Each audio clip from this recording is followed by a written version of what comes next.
Good evening and welcome to this edition of Defacto Review, a weekly roundup of the biggest stories shaping Mongolia. Here with us tonight is our commentator and economist, Jargal of Defacto, and Dulkan. We're live on Facebook at V Television. We want to hear your thoughts, so send us your comments on Twitter with hashtag Jargal_Defacto. Coming up on this program. This week, the cabinet had a closed meeting with representatives of Rio Tinto.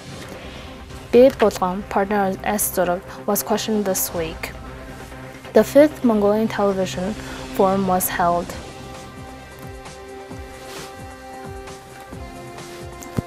UN Special Rapporteur finished his assessment visit of Mongolia's drinking water and sanitation services.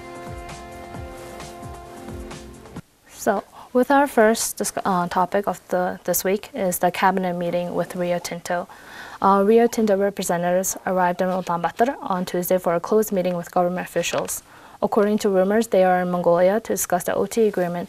However, the specificities of their meeting have not been disclosed. It is reported that the government received a letter from Rio Tinto expressing their want to get out of the OT agreement. However, the Minister of Mining and Heavy Industries, De Sumia Bazar, denied these. According to the press, the meeting pertains to the fees imposed by the General Tax Authority. So previously, the General Tax Authority imposed similar taxes upon Oyo Tulga. How was this resolved previously, and should Oyo Tulga be exempt from this tax? Well, first of all, this so-called secret meeting, I think it was not held. Only thing was, which was shown on TV9 program, was a Rio Tinto Copper Director Arnold had met the Cabinet Secretary, Mr. Zandang Shatar, in this State Palace. Probably the Sobia Bazar, the Minister for Mining, refused. He said that there was not the meeting, official that or secret meeting, special meeting. Of course, actually, there are certain topics that I think in between them as a partners they should discuss. First of all, it's an issue of this tax you are raising now. You know, the first tax issue about the same size of tax penalty, $130 million was raised in 2014 based on the auditing of the activities since the company had founded in 2009. The activity was covering 2010, 2012. And for these 2 years, certain irregularities, they said in Mongolian Tax Authority, put penalty $130 million, and which was a big stone before they start the underground mine. So at that time, Prime Minister Sakhan Bildeg and the Tax Authority, General Tax Department head Arun Sang have signed an agreement that 30 million of the tax to be paid. 100 millions they have discussed further on how to have the same understanding, the same methodology of calculating, etc. So this signing happened in Dubai. So under this agreement, they have freed from that 100 million US dollar. But this time, which the activity comes, the operation comes, auditing operation is covering 2013, 2015. And total penalty is now 150 million US dollar of tax penalty, out of which 7.5 million was recognized by OT. They have paid recently 16 billion ZORIG'S to Mongolian government. But the remaining side we have been paying, in short, they were not recognizing that amount. Now they have a dilemma. The OT has either to go to arbitration court, which is in Hong Kong according to the contract, or they had to negotiate with the Mongolian government how to calculate further on the sort of, mostly I understand it's mostly fee or so, taxes paid here or abroad services. And there are many other issues, small issues, but all came together to 130 million US dollar because their operation is very large there. So this sort of irregularity is always happening with almost every company. But because the size of the project, it comes to that level. But unfortunately today, if they don't come to one conclusion, one understanding, then we will have another probably in 2 years for the next, because methodology is not changed and agreed. So we will see what's going to happen. And I mean, OT is a really big project for the Mongolian economy. However, there are some people who have expressed the want to stop this Oitala project. What are your thoughts on this? Former mayor of Ulaanbaatar city, Batul, said that there are interested people outside, he said, to stop the project. Of course, the rumor is now all around this arrests of 2 prime ministers on one day, both OT agreement at the initial stage, the second is the underground mining. So these 2 prime ministers were arrested now. And now the whole society is waiting, what for? And they say they may be misusing their authority, power given to their positions they have held. And of course, Mr. Arun Sang and Mr. Sakhan Beleg are these people who are to solve the sort of problems. If they solve certain issues on tax issues with their partner and then they go to prison, then it will be very hard to find anybody for OT in the government to find to agree to solve the problem. Maybe that's why they have to go to the arbitration court. And as you just said, there have been numerous investigations last week. We discussed it briefly. And do you think the recent fall in Turquoise Hill's share prices are connected to these events?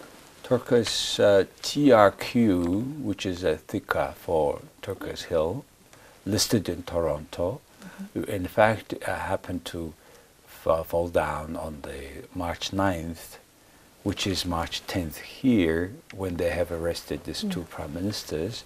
But it was not that substantial. From $3.11, $18, they went to $2.90 or so, a few percent. But however, it came back back up, because it looks like, I mean, after our several statements here, that this arrest is not necessarily connected to any investigation or anything against the Turquoise Hill. So it just shows that the Western market really is reflecting any information, sensitive information, in their prices. So I think now it went back, and we are waiting for really clear reply from the government why and what happened to these prime ministers. Also in recent news was that Bae Bodrang, the partner of ZORIG'S, who was murdered back in 1998, was taken in for questioning on Wednesday. The Mongolian General Intelligence Authority said she's being questioned as a defendant and has had to sign various confidentiality agreements. Do you think this questioning of Bodrang just recently is part of the ongoing 20-year investigation into this murder? It is, and most importantly, I think it's reopening again the case, because it was going through all the possible investigations, everything, and at the end, last year, they have hold 3 persons in a murder case, and they were killing by the order of somebody. But unfortunately, our judicial system did not say us. They have not told us that who had ordered that murder. And without naming who had ordered, they were yet to get into these 3 persons for almost lifelong penalty. So now the Mongolian society is asking again the same questions: who had killed actually, who had ordered that killing? First question.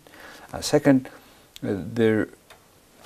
there was Mr. Nyam Dorj, who became Minister of Justice and Internal Affairs. He had promised to disclose the matter, and the government of Khurusuk had made order to reopen, to transfer the whole files from the General Intelligence Agency to the Procureur, which they have been doing it. And yet they have arrested now. No, they have held Bodrang as a defendant. Yes. And yet they have not yet arrested. But this very fact of holding her like this gives the legal permission to close back the files again. That's what we are afraid of. If it is the case, it again shows this mystery of the murder. And me personally, I find like whenever this sort of political large things are happening, always they are getting connected with the ZORIG murder cases. And this time is not exclusion again. So I don't know what is exactly happening. But one thing for sure that the people are tired of this whole whole secrecy, and people demand now finally who really had ordered ZORIG murder. Yeah. I mean, this case has been going on for a very long time, and like I feel like the Mongolian society just wants it to finally be closed. So, why do you think the case hasn't been completely solved yet? Like, why? What is the holdback? That's the issue, because whenever this sort of political large things is happening in this country, they're immediately somehow connected directly or indirectly with ZORIG case. And 3 murders, if it is really murders, we don't know yet, but the law says they are. They are coming from Erdenet. Erdenet, large city, where is the largest mine of copper mine. And Mr. ZORIG was supposed to be a prime minister almost next day. And it has a big conflicts of interests, political conflicts with the people related to Erdenet, the factory, this copper and other concentration, copper manufacturing or processing factory. And it looks like big secrecy in between 2 political parties. And whenever they are coming close to the case, there are several people who are very much interconnected in this interests related to Erdenet. Erdenet has been the largest government joint venture with Russia, and that Mongolians, corrupt officials, have been misusing public procurement of this factory. They were supplying something that this Erdenet factory never needed. And it was a good kind of case of money washing, laundering, and also getting some people, politically connected people, becoming rich. So I think beyond this murder case, many corruption events are connected. That's the reason why these cases keep going. And it keeps going, never disclosed also because these 2 political parties, all that time rulers, people are so much intertwined, their interests. And if it's opening one person here, that the person knows how to open the other person's bad case. So that's why it's kind of political bad dealings collateral. So that's why it keeps going on. It's really frustrating. Yeah. Also, just in the news, the day prior to this questioning, on Tuesday, the 5th Mongolian Television Forum was held on April 17th. I know you participated in this forum. This year's forum addressed issues such as rights of audiences, intellectual property, broadcasting and public interest, the current state of Mongolia's media market, broadcasting regulations, and legal environments surrounding the rights of audiences. So what were your thoughts of just participating in this forum this year? Well, I'm very happy to be in this forum 5 times because this forum is very important dialogue of the people who are from this industry. TV is the most important media outlet in this country. Why? According to their study, that a Mongolian spend 3.6 hours a day on weekdays, and 5 hours on weekends in front of TV, which is a quite surprising, very large amount, right? More than that, children from 4 to 17 years old, they spend 2 hours 36 minutes a day and 3 hours out on weekend also in front of TVs, like almost adults, okay? So what does it show? The children watch TV, mostly the cartoons, children's cartoons, right? Yeah. And 96% of those cartoons are foreign cartoons. Oh. So this really raises questions about national identity, how our children learn our culture, traditions. That was the one issue at that forum. Another issue was our cultural and art programs are more supply than demand, oversupply. Many still films are very popular, in particular series of movies are very popular, but Mongolian content in that movie, mostly Korean and other. The next one was about the cinema movies. 49% of those movies seen by Mongolians, by Mongolian content, and 32% American content. So this is the content-wise, okay? Yeah. As a business, they have been really interesting, quoting interesting facts and statistics. Total Mongolian content had increased 4% in the year 2017. But by the same amount, the foreign content went down. Okay? And very interesting statistics is total media industry advertisement size is 46.9 billion tugriks. Oh, wow. Which is relatively small one if you think if there are about 100 TV outlets. And out of this 47 billion tugriks, 60% belong to TV advertisements. And it's altogether $12 million only industry for 10 TVs, which is a relatively very fragmented piece for a TV to survive. 75 straight television, 75 outlets, TV channels are existing. Okay, so what makes miserable life of those who is working in this industry? There are 2,500 people working in this industry of the age 24 to 39. But their average salary is from 600,000 tugriks to 1 million tugriks, which is relatively very small. Yeah. So that's one of the reasons why TV industry itself has a little chance to develop their human resources. On the other hand, another study shows that 70% of Mongolian media outlet belongs to people who had who had higher ranking political positions either before or now. So it shows how much media is becoming political in this country.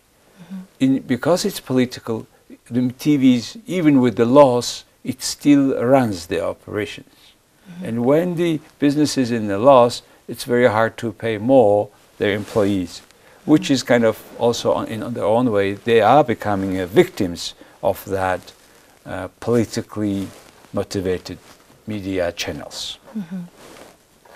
I mean, as you said, there are numerous broadcasters, television outlets. In fact, there are so many television licenses that it almost seems like there could be some issues developing with that. There are. And in Mongolia, people who is close to political power, they obtain permissions, licenses, faster than anybody else, which is certain source of corruption. And all this corruption comes from political party financing. Those who is financing more than, by our law, it should be only 15 million tugriks to be given by a corporation to political parties. But actually, corporations give over billion TOEICs to political parties, which is giving, which makes the political parties silent, and they are selling our state positions to those who is donated to the political party. And those people who came with different purpose, not to help the society, they came to the power and they used for their own interest media that they own, and they control what they own. So that's why our media looks like very free, but it's completely closed on the matter related to their owners, related to their political affiliations, which makes all these problems, including corruption cases in this country, very hard to solve. That's, I think, the number one issue in this society. It's free media, and yet not free media. Yeah. And just as you just said, the television is highly dependent on these politicians. However, there's also the case of not enough advertisements being provided for these televisions to fund themselves. So what do you think needs to happen next? The industry is confused to whom they will give this advertisement. Because they know now almost by heart which TV belongs to which politicians. There's almost no politicians, high-ranking politicians in the country who has no media, no TV, neither either TV, website or newspaper. So it's that much political everything is happening. So advertisement industry is confused. So they are distributing among them, they're just very little differences they make. Mostly because a group which belongs to this political high-ranking positions guy, they are giving advertisement within their ownership, within their group. Maybe this business gives advertisement to their media or to their own media. So that is, of course, hindering the free competition among media as outlets, media outlets. So moving on to our final topic of tonight, the UN Special Rapporteur on the human rights to safe water and sanitation recently made a visit to Mongolia, a 2-week visit to Mongolia, and finished it just this Friday. In the preliminary findings, it was highlighted that the contrast in access to drinking water and sanitation between rural and urban areas were very unequal, with 34 slums not meeting the Mongolian drinking water standards. Mr. Heller, Leo Heller, said that the level of access of adequate drinking water and sanitation services should be as equal as possible for areas with inequality. And I know that the Mongolian government recently put tariffs upon water pollutions, and however it has been reported that they have not been able to collect these fees. So why do you think these tariffs are still being uncollected? Well, uncollected, it's like many other government decisions, laws, regulations, which are not being enforced by the state. If a state cannot enforce laws, contracts, regulations, then what is this state about? And that's the whole problem in Mongolia. There are laws, regulations, rules, but the state is not able to enforce. Why? Because conflict of interests. Some of them who's supposed to enforce, they have own interest, vested interest inside of the businesses, those businesses. So all the regulations are kind of semi-fulfilled in the society. As far as this water report by Leo Heller, there are very interesting, not interesting, very unfortunately, very dramatic figures which reveals our reality. And half of the population have no access to sanitation. And in 330 sum, only 20 have centralized water sanitation system. And in Ulaanbaatar, half of the population, 60% of the population live in Gare district with the pit latrines or outhouses. And they need to pay for hot shower if there is available nearby. and they take drinking water from, they call it kiosks, which is 1 for 300 families. As a result, people live in Gerde streets. A person uses about only 10 liters of water. Meanwhile, the people living in Ulaanbaatar city, inside the apartments, they use 200 liters of water a day. So what the difference in between? And it was, I mean, we knew the statistics, but however, again, this UN special rapporteur, especially, again saying what is the truth. And another very important thing he was, again, reminding Mongolians is about the schools, children's education, children's hygiene, an issue of, he was raising an issue of dorms in the IMAX, SOMs, where there is no toilet facilities inside, and under minus 40 degrees, the children to go out, which were mostly many of them prefer not to go, in particular girls, in this cold. And plus also he was raising an issue straight about the ministerial hygienes of young students, girl students in a remote, in the countryside of Mongolia. And it is an issue that we should pay attention first of all, in particular in this SOM, IMAC dorms, school dorms. And I'm appealing businessmen from those areas who were themselves in those dorms, now immediately help to the people and to have a program along with the governors of SOM or IMAC. Altogether, we should try to solve these issues, at least to make this hot water sanitation inside toilets, which was, for example, tested by UNICEF in several SOMs, in Hope School IMAC, for example, which brought quite much change in the schools in their culture.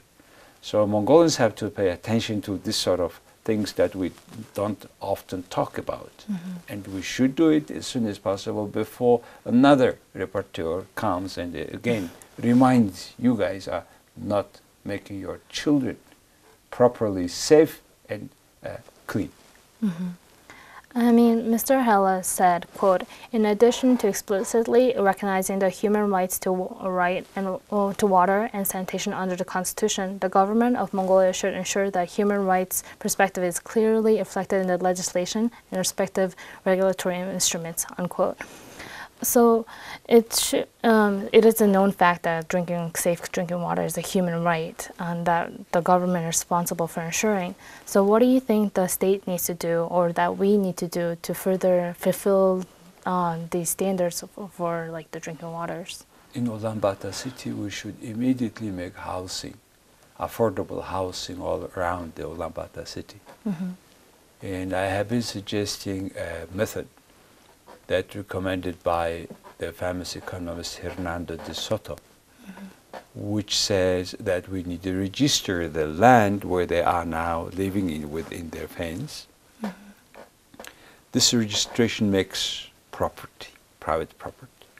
And people who have private property should together cooperate. And the city also to work together. And city even can issue municipal bonds with which they can create this housing area, apartments, complexes, schools, whatever social needs they have. And these people who owns those lands also should benefit from the profits of those housing projects, not only the company who will do it. So this sort of things should be done inside of Ulaanbaatar city. Outside in the remote areas, we should have basic standards without to be followed by every settler all around, and to help to create normal sanitation conditions in the areas like SOM. It should be by law, first of all.